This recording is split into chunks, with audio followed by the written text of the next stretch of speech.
মায়াৰ এই পৃথিৱীত সকলোৱে অভিনয় কৰে, কোনোবাই আনৰ লগত, কোনোবাই নিজৰ বিবেকৰ লগত। ক্ষমা তেওঁক কৰা যিজনে ভুল কৰিছে, কিন্তু তেওঁক কেতিয়াও ক্ষমা নকৰিবা যিজনে তোমাৰ লগত বেইমানি কৰিছে। শুই থাকোঁতে তৈয়াৰ হোৱা সপোন যদি ভাঙি যায় তেন্তে তেনেকুৱা একো নহয়, কিন্তু মানুহ সাৰে থাকি যিটো সপোন ৰচে সেইটো যদি ভাগি যায় তেতিয়াহ'লে জীৱনটোৱেই নষ্ট হৈ যায়। দেউতাৰ টকাৰ অহংকাৰ দেখাই মজা নাই। মজাটো তেতিয়া আহিব যেতিয়াই তোমাৰ টকা হ'ব আৰু অহংকাৰ দেউতাৰ।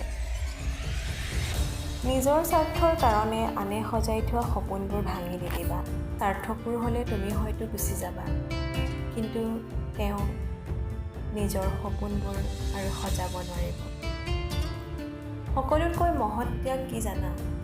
যেতিয়াই আনৰ কাৰণে তুমি তোমাৰ নিজৰ সুখময় মুহূৰ্তবোৰ ত্যাগ কৰা। যিজনে দিব নিশিকিলে তেওঁ আচলতে কিবা পাবও নিশিকিলে, কিয়নো দিয়াৰ আনন্দ পোৱাৰ আনন্দতকৈ বেছি ডাঙৰ।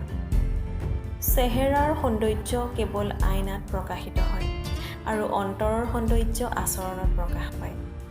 সম্পৰ্ক ভঙাৰ সময় আহিলে মানুহে ব্যস্ত হৈ দেখুৱায়, বিজি আছোঁ, পিছত কথা পাতিবলৈ গোটেই দিনটোত 1 মিনিট সময় নাথাকে। তেতিয়া কি আচৰিত নহয়নে?